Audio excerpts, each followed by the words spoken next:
Capítulo 1. Cultura, grupo y persona. Cultura y sociedad. Su influencia en la persona. Los seres humanos tenemos entre nosotros profundas diferencias psíquicas y espirituales, y también profundas semejanzas. Paradójicamente, aquello que nos diferencia es, en cierto modo, lo que nos caracteriza y aúna como especie.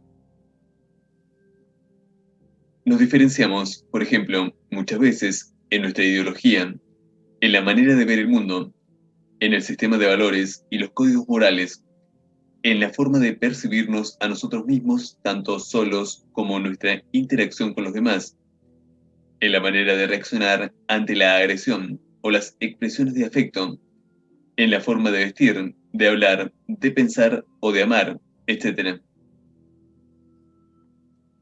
Y nos parecemos, a la vez, precisamente, en el hecho de que todos y cada uno de nosotros poseen, ineludiblemente, este tipo de bagaje personal que parece ser inherente a la condición humana y se registra, de una manera u otra, en todas las sociedades conocidas.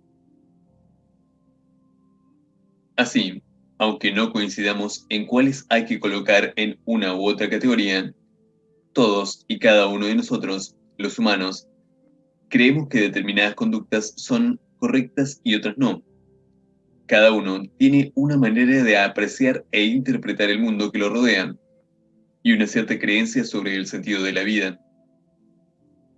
Cada uno puede sentirse relativamente bien o mal consigo mismo y con la vida que le ha tocado vivir. Tiene determinadas estrategias para adaptarse a la realidad, para comunicarse con los otros. Todos tenemos un lenguaje que nos permite expresarnos, etc. Ahora bien, podemos preguntarnos, ¿de dónde hemos sacado todo esto? ¿Qué es lo que hace que tengamos estos peculiares, definitorios y en muchos aspectos diferenciados mundos internos? ¿Es algo congénito, innato? ¿Lo hemos traído al nacer o lo hemos adquirido en nuestra interacción con el medio? Las ciencias humanas contemporáneas han demostrado la enorme, decisiva incidencia que sobre nuestras normas y costumbres, sobre nuestro marco conceptual y valorativo, sobre la conformación misma de nuestra identidad, tiene el entorno, la cultura, el medio que nos rodea. Somos monógamos porque nacimos en una sociedad monogámica y no perforamos la extremidad de nuestro lóbulo nasal con el fin de colgarnos llamativos aretes solo porque en la civilización donde nos tocó vivir no se realizan tales prácticas. Tan fuerte como eso. A través del proceso que suele llamarse de socialización o de endoculturación o de educación sistemática y asistemática o de condicionamiento cultural, etc., hemos ido construyendo nuestro universo psíquico. Un ser humano que hubiera podido sobrevivir biológicamente fuera de todo contacto con alguna forma de cultura, en el caso de que ello fuera prácticamente posible, no llegaría a alcanzar las características de una persona. El caso de los niños abandonados. Entre otros aportes y descubrimientos provenientes de investigaciones científicas, esta afirmación se encuentra avalada por los diversos casos de niños abandonados que fueron hallados fortuitamente en distintos tiempos y lugares, habiendo crecido con un casi nulo o muy precario contacto con otros seres humanos. Todos ellos se caracterizaban por la ausencia o pronunciado déficit de varios rasgos que nosotros consideramos típicos de nuestra especie. Incluso se conoce, a título de curiosidad en la historia científica, que en una clasificación de las distintas especies del reino animal, el naturalista Linneo, siglo XVIII, introdujo una categoría especial, el Homo ferus, hombre feroz, para catalogar a esas extrañas criaturas que eran a veces halladas o percibidas furtivamente en los bosques y que, teniendo los rasgos anatómicos de los seres humanos, no podían, a su juicio, ser considerados realmente tales.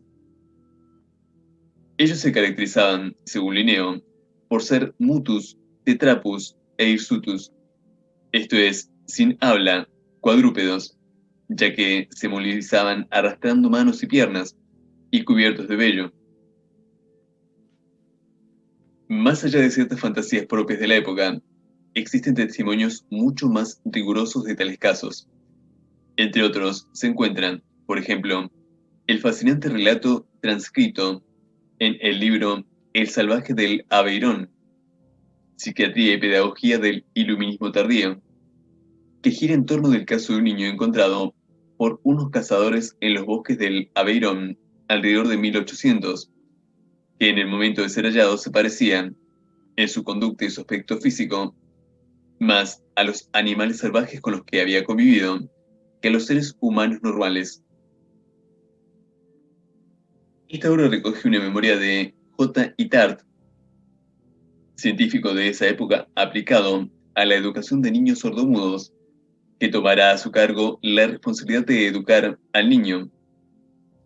En ella, el autor relata los esfuerzos hechos para hacerle adquirir un lenguaje, pautas de conducta civilizadas, formas de comunicación humanas, etc., ya que el niño encontrado no los poseía.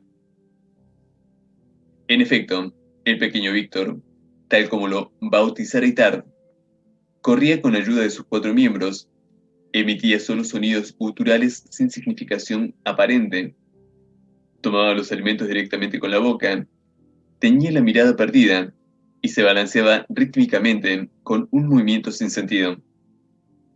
No era sensible al frío ni al calor y respondía solo a las necesidades fisiológicas más primarias. Lo innato y lo adquirido.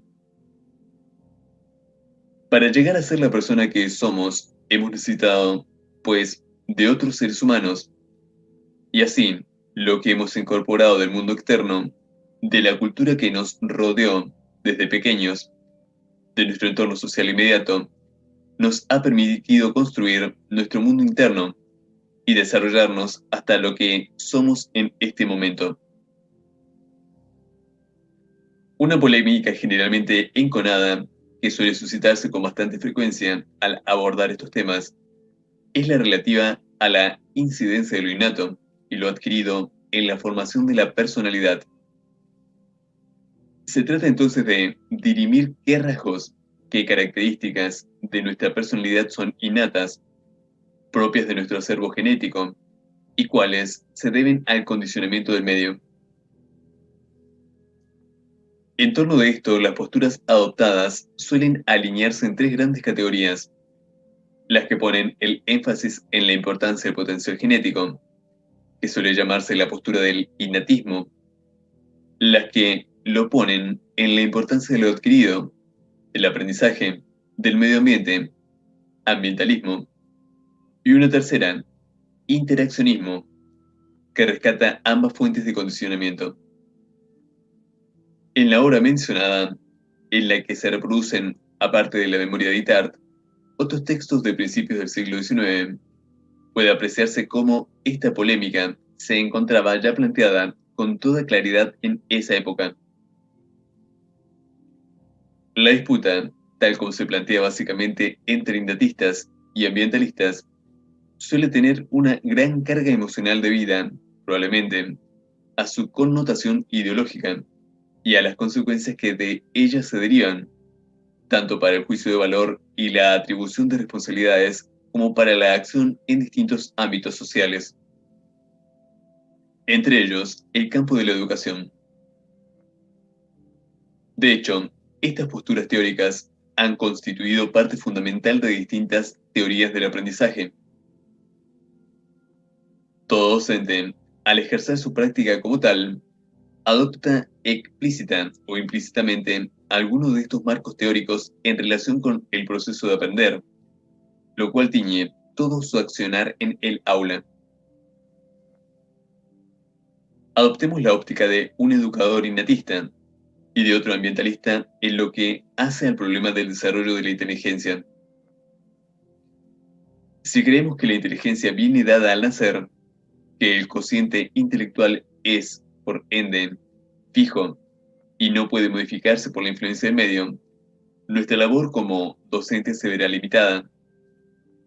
No nos propondremos incidir con nuestro accionar en el desarrollo de la inteligencia, ya que nos consideramos impotentes para ello.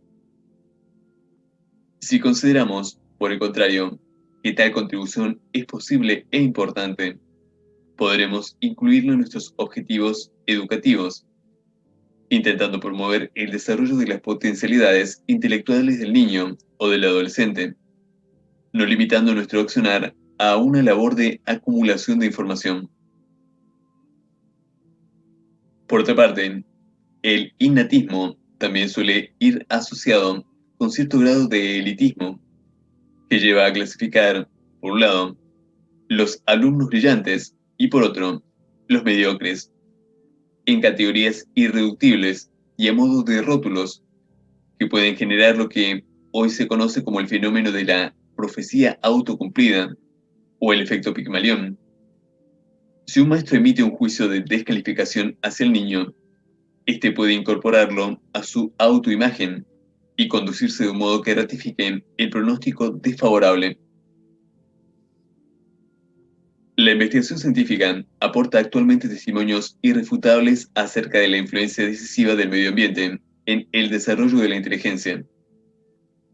Uno de los primeros casos que conmovieron las creencias innatistas en el ámbito del mundo de la psicología fue el de dos niñas pequeñas que habían sido catalogadas como débiles mentales congénitas y que, a raíz de una circunstancia fortuita, cambiaron de medio y experimentaron un pronunciado ascenso de su cociente intelectual. Este caso, que dio en llamarse el caso de los CI móviles, suscitó rechazo y reservas en su momento, 1939, debido a lo arraigado que se hallaba el paradigma del innatismo entre los psicólogos de la época. Actualmente, las pruebas de la incidencia de la educación y los estímulos en el desarrollo de las aptitudes intelectuales son abrumadoras. También existen importantes testimonios acerca de la incidencia que tiene la sociedad en la formación de hábitos de conducta, códigos morales, patrones estéticos, etc. Así, por ejemplo, un niño trasplantado en el momento de su nacimiento al seno de una familia perteneciente a una cultura distinta a la de su familia de origen, adquirirá las pautas de comportamiento, el lenguaje y los cánones morales de su nuevo medio, con independencia de su procedencia biológica.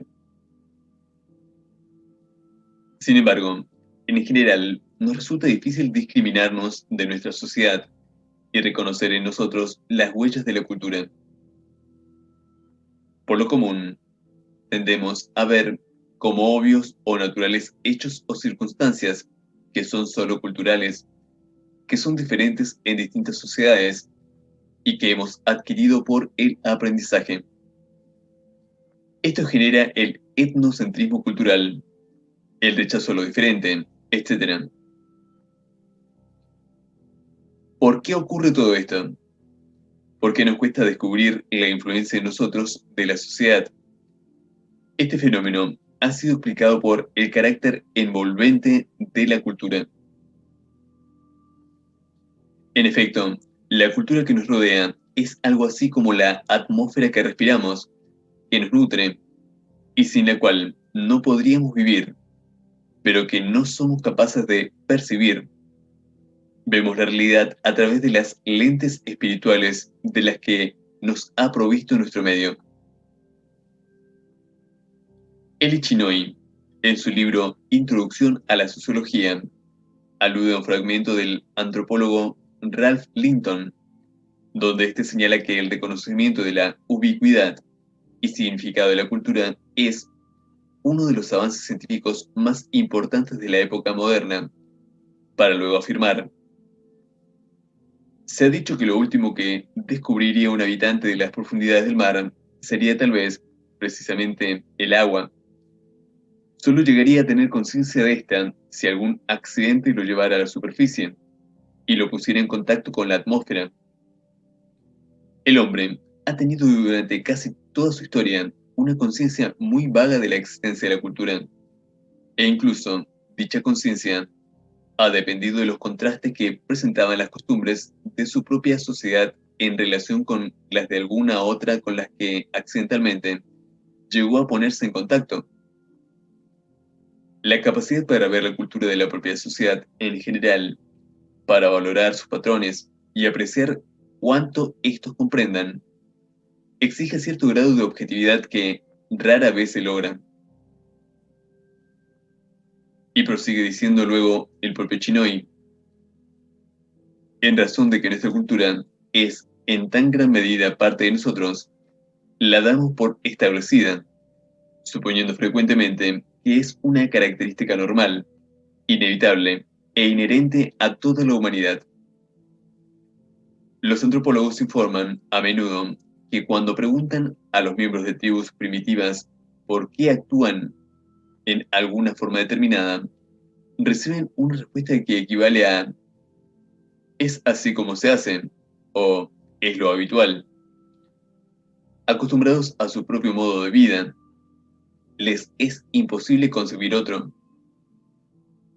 Entre los norteamericanos, la expresión "es la naturaleza humana" es una explicación característica para muchas acciones: competir por fama y poder, buscar ganancias y casarse por amor, por ejemplo. Esta explicación se da a pesar de la evidencia de que los que poseen diferentes patrones culturales se comportan en forma muy distinta. Importancia del grupo en nuestra vida. Incidencia del grupo en la génesis de la personalidad. Hasta ahora, hemos hablado de la influencia de la cultura sobre nosotros. Ahora bien, de todo ese bagaje colosal que la cultura y la sociedad nos aportan para transformarnos en personas, hemos de recortar aquí la enorme incidencia que han tenido sobre nosotros los distintos grupos a que pertenecimos, los pequeños grupos humanos en los que estuvimos insertos. En efecto, la cultura no penetra en nosotros globalmente, sino que lo hace, entre otras cosas, a través del pequeño grupo. Son los grupos, en la medida en que constituyen el ámbito primario donde se juegan las relaciones interpersonales, los encargados de socializarnos. Al nacer, fuimos arrojados en el seno de un grupo, el grupo parental primario o grupo primario primordial, la familia. Luego fuimos creciendo y recorrimos nuestra vida permaneciendo, entrando y saliendo de ciertos grupos o ayudando a conformar otros: el grupo escolar, los amigos del barrio, los miembros de un club, los distintos grupos laborales, los grupos religiosos o de militancia política, los compañeros de estudio, nuestra familia construida, cónyuge, hijos, etc. Y, si somos afortunados, hemos de morir también perteneciendo a uno o más grupos. De todos estos grupos, sin duda, el más importante es la familia de origen, donde se plasmó la estructura básica de nuestra personalidad, donde construimos nuestra identidad primigenia. Pero los otros grupos de pertenencia van dejando también su huella en nosotros, contribuyen a profundizar ciertos rasgos o a revertir otros, a ratificar determinados mecanismos de adaptación o cuestionarlos, etc. Tan fuerte es la incidencia del grupo en nuestra vida que podríamos decir que cada uno de nosotros es como es, y es quien es, en gran parte, por los grupos a que ha pertenecido. Estamos hechos, en gran medida, de los otros y, sobre todo, de nuestros otros significativos, aquellas personas que fueron para nosotros modelos con los cuales nos identificamos, que nos pautaron normas de conducta y valores, que nos imprimieron actitudes y que fueron los jueces cuya opinión nos importaba y a quienes era importante agradar. ¿Y quiénes han sido, o quiénes son, en concreto, estos otros significativos. Nuestros primeros otros significativos fueron, sin duda, las figuras parentales primarias, nuestros padres, o quienes cumplieran el rol de tales, personas muy importantes para el niño o la niña que fuimos, que han satisfecho, con mayor o menor cuidado y acierto, nuestras necesidades básicas, nos proporcionaron las herramientas fundamentales para la supervivencia y la adaptación al medio, nos brindaron pautas de conducta, modelos de comportamiento y un marco de referencia para percibir, interpretar y valorar el mundo que nos rodeaba. Estas figuras, asimismo, proyectaron sobre nosotros importantes elementos para construir nuestra autoimagen. Hemos comenzado a vernos desde la más tierna infancia a través de la percepción que nuestros otros significativos tuvieron de nosotros y de la imagen que nos proyectaron. Este fenómeno, que Cooley ha dado en llamar el sí mismo espejo, consiste básicamente en que el niño no solo va modelando su personalidad de acuerdo con las reacciones del medio familiar, sino que aún su autopercepción y su valoración de sí mismo le son dadas en gran medida a partir del reflejo de su imagen en los otros. Cooley, con anterioridad a Mead, acentuó de igual modo la reacción de los otros al tratar el sí mismo espejo. Un niño se comporta de un modo dado y los otros responden. El niño, sobre la base de la respuesta, está satisfecho o no con lo que ha hecho. El que un niño se sienta contento o molesto por haber relatado un cuento depende primariamente no de su cuento, sino de la respuesta que provoque en los otros. Él se observa a sí mismo desde el espejo de la otra gente. El sí mismo espejo no solo nos ayuda a entender la conducta inmediata del niño, sino que tiene implicaciones de largo alcance para la personalidad. Un niño les hace bromas a los invitados y los otros significativos se ríen por ello y lo llaman inteligente. El chico está contento consigo mismo y busca ser, de nuevo, un chico inteligente. Y de pronto, el rol de chico inteligente, temporaria o permanentemente, se vuelve parte de su estructura de personalidad. Consciente o inconscientemente, se fomentan algunos roles, mientras se desalientan otros. Para decirlo en palabras del mismo Cooley, así como vemos nuestro rostro, figura y vestido en el espejo, y nos interesamos en ellos porque son nuestros y nos satisfacen o no, imaginemos en la mente de los demás algunos pensamientos acerca de nuestra apariencia, modales, objetivos, actos, carácter, amigos, etc. Y nos sentimos variablemente afectados por ellos. Pero no solo las figuras parentales primarias han de ser otros significativos. Habrá otras figuras importantes para nosotros a lo largo de nuestra vida que irán, tal vez, desplazando nuestro interés y valorización a los primeros otros significativos y que nos abrirán nuevos caminos para el crecimiento y el cambio. Importancia de los grupos en nuestra vida presente. Decimos, pues, que si bien el primer grupo ha sido, sin duda, decisivo en la génesis de nuestra personalidad, ya que allí fuimos madurando, creciendo, aprendiendo a conectarnos con el mundo y gestando nuestra identidad, los vínculos interpersonales y las experiencias grupales seguirán siendo fundamentales a lo largo de toda nuestra vida. En efecto, una de las necesidades humanas básicas es la de comunicación e interacción con otros seres humanos, expresada, en parte, en la necesidad de pertenencia. De hecho, interactuamos permanentemente con otras personas y vamos entretejiendo nuevos vínculos. A lo largo de nuestra vida, nos vemos insertos en distintas instituciones y grupos humanos, algunas veces por elección libre, como un grupo de amigos o la pareja conyugal, otras veces por obligación o por necesidad, por imperio de las circunstancias, como las situaciones laborales o de estudio, etc. En cada uno de estos lugares o ámbitos se nuclea gente y ocurren fenómenos propios de la interacción humana. Nos vemos involucrados así, cotidianamente, en distintas situaciones grupales. En algunos de los grupos por los que transitamos podemos encontrar nuevos otros significativos. Un compañero de trabajo, alguna figura de autoridad importante para nosotros, un pariente político, etc., que nos provee nuevas aperturas y maneras de mirar el mundo.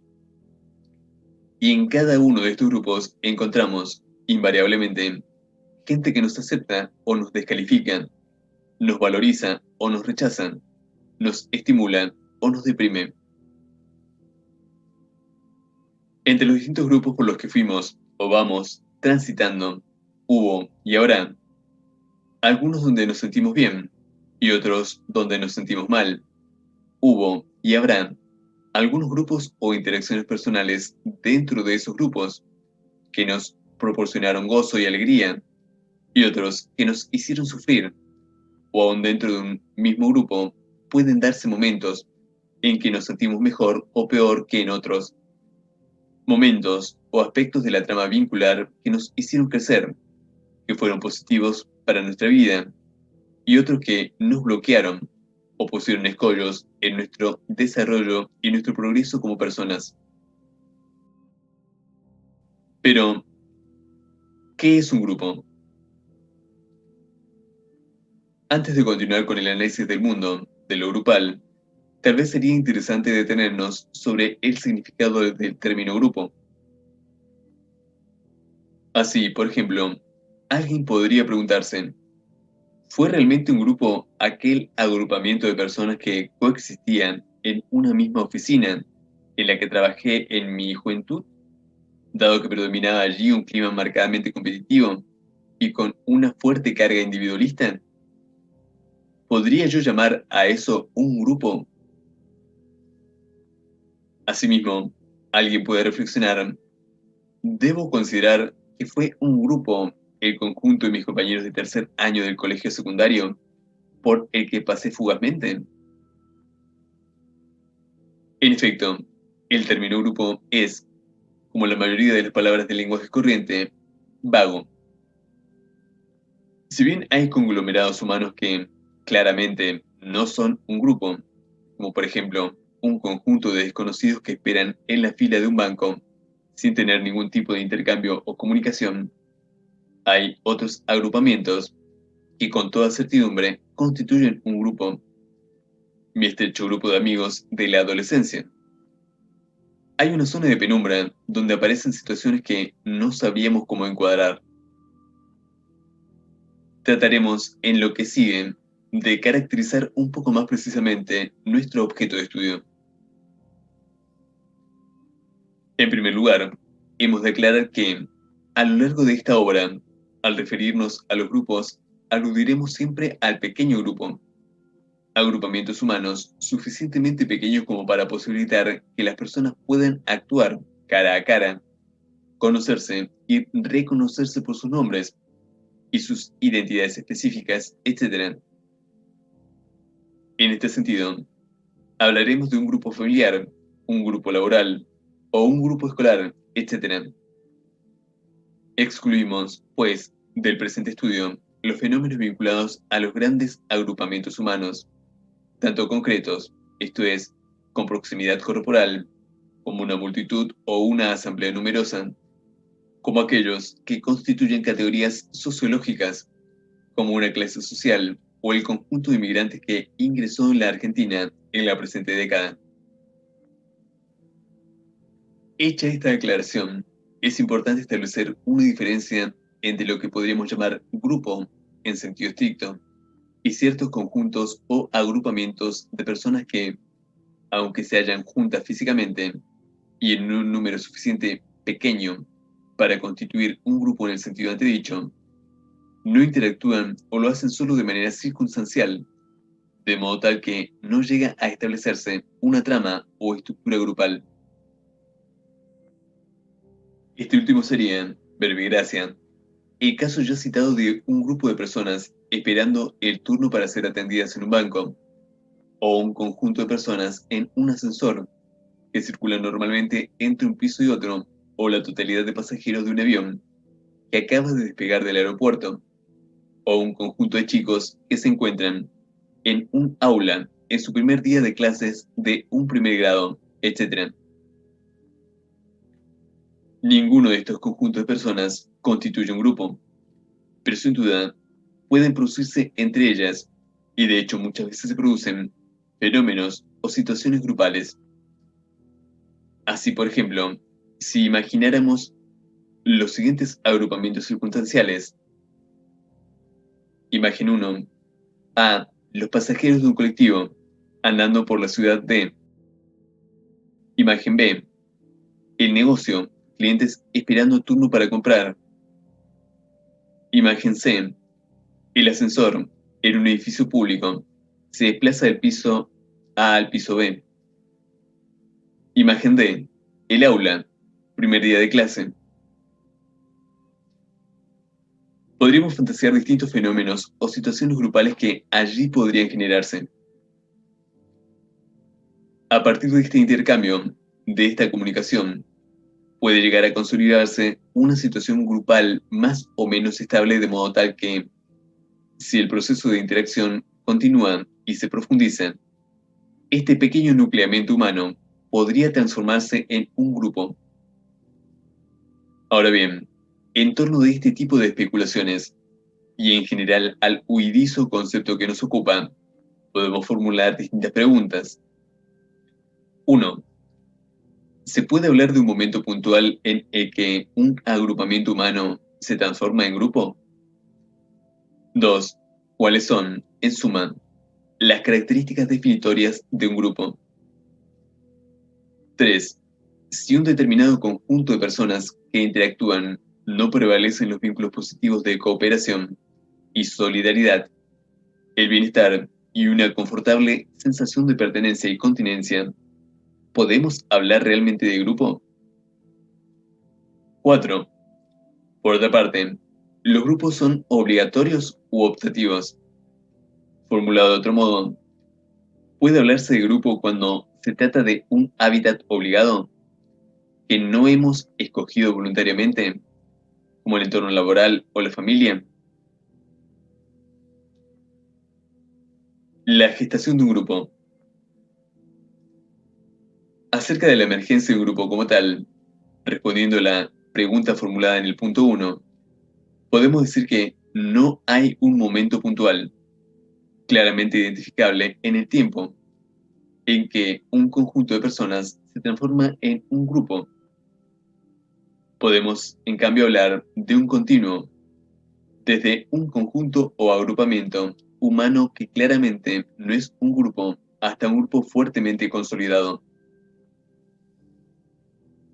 Por otra parte, y con esto apuntamos a la pregunta formulada más arriba, para que haya grupo no es necesario que predomine la solidaridad, la cooperación y un sentimiento de comodidad o bienestar.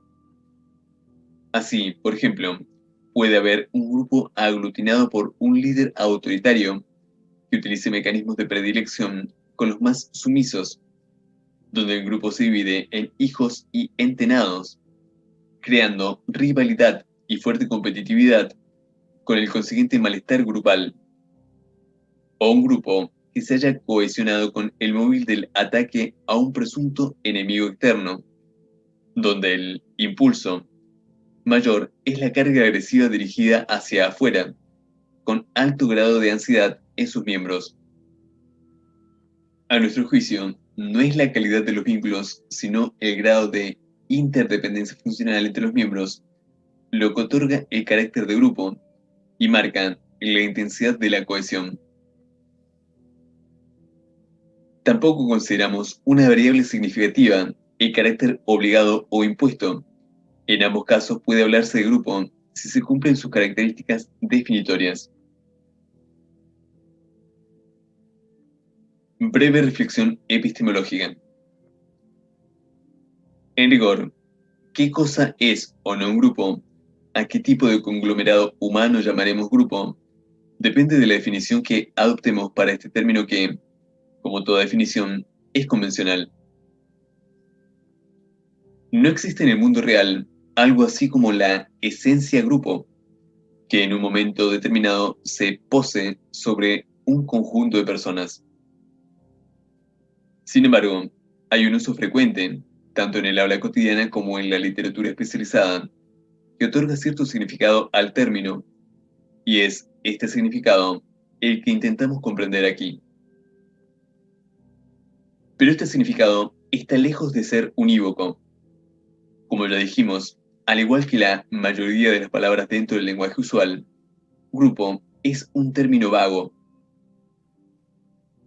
y dentro de la literatura especializada, el significado depende de la conceptualización o el marco teórico de que se trate, de modo tal que al caracterizar el concepto de grupo, se está presentando o presuponiendo un cierto marco teórico, una cierta manera de conceptualizar la realidad.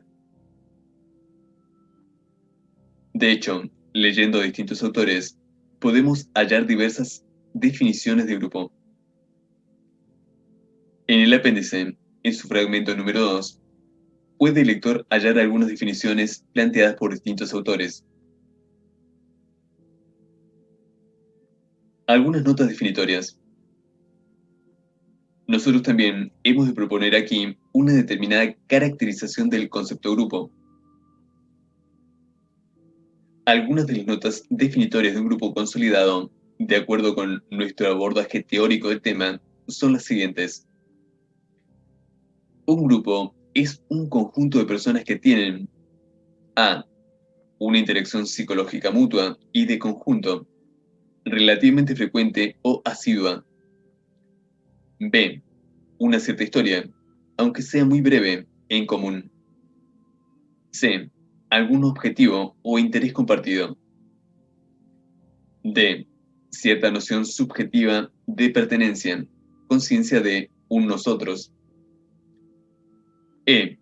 Una cierta trama vincular o interdependencia funcional, de manera tal que 1. Las conductas, actitudes y o reacciones de un miembro inciden de alguna manera en la de los otros, e incluso las relaciones que se dan en el seno de una diada, o una triada, o un subgrupo, en fin, inciden en los vínculos con los otros miembros. E2. Existe una cierta normatividad y o un cierto modelo vincular o estilo de relación interpersonal dominante, un código compartido y cierta ideología o sistema de valores más o menos implícito, aceptado unánimemente o en pugna por imponerse a partir de los sectores dominantes. E3. Generalmente, se da también una cierta distribución de funciones, o roles, y de lugares, o estatus, para los distintos miembros, lo cual implica cierta distribución del poder y, a veces, cierta lucha o disputa por el mismo, relacionada, en parte, con la disputa por los espacios, por los afectos, por imponer las necesidades propias, etc. E4. Existen ciertas fuerzas o tensiones en el grupo que colocan a este en situación dinámica, de movimiento, de transformación potencial permanente. E5. La intensidad de la interdependencia está vinculada con el mayor o menor grado de cohesión grupal. La historia o proceso grupal. Veamos ahora, un poco más detalladamente, algunas de estas características. Hemos dicho que un grupo se constituye a través de una historia, de un proceso.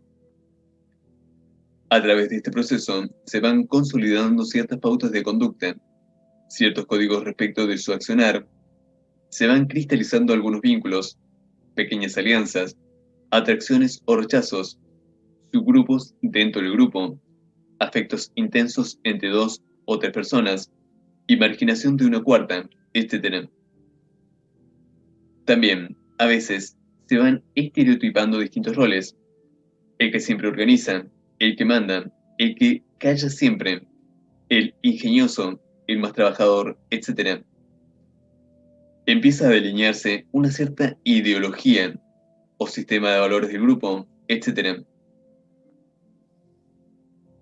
Todo esto va pasando, por ejemplo, en el aula, más o menos inadvertidamente, con el transcurrir de los días. Mientras va circulando el conocimiento, el problema de la disciplina, los docentes con su accionar, la institución que rodea o envuelve al grupo, las sanciones disciplinarias, las circulares del ministerio, etc. Mientras desfilan la aritmética y la geografía, pequeños dramas o comedias humanas se van desarrollando en el seno del grupo y una trama vincular se va tejiendo entre sus miembros, generando, tal vez, subgrupos, dando mayor o menor grado de participación a un integrante que a otro, mayor o menor grado de autoconfianza o de descalificación de distintos miembros, haciendo sentir mal a uno y bien a otro, entusiasmando a algunos en un proyecto conjunto o con un sentirse querido, marginando a otro que se siente abandonado y solo, enalteciendo a un tercero que se siente el mejor o el más querido y respetado por el grupo o por el docente, etc. Así, los mensajes y las interacciones van y vienen, atraviesan y modelan el grupo y van conformando su estructura. A lo largo de su historia, el grupo puede vivir momentos de mayor cohesión y armonía y otros más cargados de conflictos, donde emergen rivalidades o intereses encontrados, enconos, alianzas mutuamente antagónicas, etc. Pueden desaparecer algunos miembros, con una consiguiente reestructuración de roles, o incorporarse otros, produciendo también un reacomodamiento más o menos fácil o conflictivo. Esto va marcando etapas o periodos diversos dentro de la historia grupal. En nuestra vida hemos conocido, sin duda, distintos grupos sobre cuya historia podríamos reflexionar, tanto aquellos a los que pertenecimos nosotros mismos, como tal vez otros que conocimos desde afuera, que debimos coordinar, etc. La interdependencia funcional. Ahora bien, ¿cómo y por qué se va construyendo de determinado modo un grupo? ¿De qué depende este proceso? A primera vista, puede surgir la idea de que depende de sus miembros, de las personas que lo componen y sus posibles cambios individuales. Esto es verdad solo en parte. La casualidad del devenir grupal es más compleja y no se reduce a una yuxtaposición o adición de fenómenos individuales. Como ya dijimos más arriba, el grupo es más que la suma de sus miembros. En cierta forma, representa una nueva configuración, una nueva estructura en que el accionar de sus miembros presenta un cierto grado de dependencia o implicancia mutua. Como dice J. Maisonneuve, ese es uno de los puntos claves de la dinámica de los grupos. Las acciones y las percepciones de los miembros son solo los elementos de una estructura compleja, no reductible a esos elementos. Tomemos el caso de un grupo hipotético, GI, compuesto por 4 miembros, Juan, María, Pedro y Susana. Sorprendemos a este grupo en un momento de su accionar. En este momento puntual, Juan acaba de lanzar una agresión verbal dirigida a María. ¿Qué puede ocurrir? Pueden ocurrir, por cierto, distintas cosas. A. Que María devuelva la agresión a Juan. B. Que María dirija a su vez esta carga agresiva contra un tercero, verbigracia, Pedro. C. Que María no responda ni reaccione con ninguna conducta que exteriorice el impacto que produce en ella lo ocurrido. y que sea otro miembro del grupo, por ejemplo Susana, quien reaccione en su defensa, etc. Se presenta una imagen entre la interacción de Juan, María, Susana y Pedro, en la cual Juan interacciona con María. En la siguiente imagen se muestra la imagen entre la cual María interacciona con Juan. Una tercera imagen entre la que María interacciona con Pedro. Y una cuarta imagen en la que Susana interacciona con Juan. A su vez, puede ocurrir que esta primera etapa o momento de reacción dispare otras reacciones en el resto de los miembros y se vaya entretejiendo una situación peculiar de interacción grupal en que determinados aspectos o facetas de la personalidad de sus miembros se ven potenciados o puestos en movimiento. Este tipo de situaciones en que una persona o varias responden ante el estímulo o disparador que representa para ellas la conducta de otra u otras es totalmente frecuente y se da no solo en un grupo sino también en cualquier interacción humana circunstancial. Es, de alguna manera, uno de los ejes básicos de la comunicación.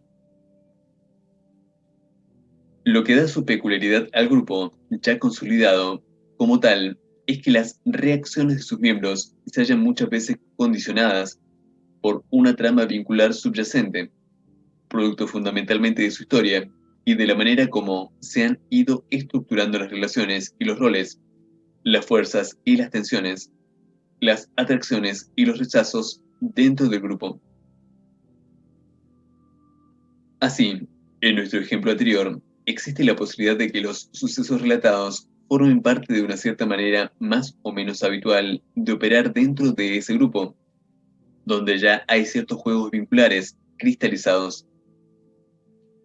De este modo, puede ocurrir, por ejemplo, que Juan sea una figura temida por María, quien suele recibir agresiones de aquel, y sistemáticamente elude una confrontación directa. Esta conducta que juegan con frecuencia Juan y María ha generado resentimiento hacia Juan, en Pedro y Susana, unido a un cierto menosprecio por la debilidad de María. Ante situaciones de este tipo, Pedro, que a su vez teme también a Juan, puede terminar agrediendo el mismo a María, etc. Cuando nosotros posamos sobre una situación grupal dada, una mirada ingenua o desprevenida, vemos solo personas actuando o interactuando entre sí, pero no percibimos el mundo subyacente, las napas subterráneas de la trama grupal que condicionan el accionar manifiesto de estas personas en tanto actores de un proceso dinámico conjunto. Según señalan Anciu D. y Martín J.I., la percepción del fenómeno grupal, en cuanto tal, suele escapar a la mirada del observador común. La noción de grupo es inexistente para la mayor parte de los sujetos. El grupo es efímero, dominado por el azar. Solo existen relaciones interindividuales, las relaciones psicológicas espontáneas entre personas. Son vividas por los interesados como si fueran esencialmente el resultado del carácter, bueno o malo, de los individuos. Los fenómenos de grupo no son apreciados en lo que ellos tienen de específico. Todo se reduce a cuestiones personales. Es precisamente el descubrimiento del grupo como un todo dinámico y estructurado que tiene incidencia en la conducta de sus miembros, uno de los aportes fundamentales de los creadores modernos de la teoría de los grupos. Entre ellos, particularmente, de Kurt Lewin, pensador proveniente de la escuela de la Gestalt, creador de la corriente dinamista y el que utilizó por primera vez la expresión dinámica de grupos, 1944. Un frondoso desarrollo teórico experimental se ha producido en las últimas décadas, profundizando el estudio y la significación de la interdependencia funcional de los miembros de un grupo. En nuestros días, la corriente de la llamada teoría de la comunicación y la psicología sistémica, construidas y enriquecidas por importantes aportes conceptuales como los de Bateson, Lange y Boslavic y otros realizaron una contribución fundamental al conocimiento de la comunicación y la interacción dentro de los grupos. Así, la terapia sistémica de grupos, que se aplica sobre todo en familias, se basa, precisamente, en el supuesto de que la familia constituye un sistema donde sus distintos miembros juegan diversos papeles mutuamente complementarios y necesarios para el mantenimiento de un cierto status quo del conjunto. En caso de grupos muy conflictivos, este interjuego funcional puede llevar, incluso, a que un integrante del grupo manifieste una cierta enfermedad mental, como emergente individual de la patología grupal. Volvamos ahora al conjunto de alumnos que coexisten diariamente en el aula. ¿Ocurre allí este tipo de fenómenos? ¿Hay una trama vincular subyacente que alimenta determinadas reacciones individuales e inhibe otras? Es muy probable que, si el grupo tiene una historia más o menos prolongada en común, todo esto ocurra. Habrá ciertos roles, e incluso rótulos asignados, cierto código común, ciertos temores o expectativas latentes, vínculos afectivos importantes consolidados, simpatías y antipatías, alianzas entre personas y eventualmente subgrupos, quizás se impugnan. Habrá también cierta distribución del poder, quienes inciden y deciden más dentro del grupo, etc. De este modo, cuando un alumno participa en clase, lo hace dentro del marco de un contexto humano preexistente y en ebullición. Él actuará pensando que cuenta con el apoyo y simpatía del grupo, o no. Tal vez pensará que todo lo que digan resultará gracioso para sus compañeros, porque es el hazmerreír del grupo. Se sentirá alentado, o no, por su compañero cuando se anime a hacer un reclamo o una propuesta al docente, etc.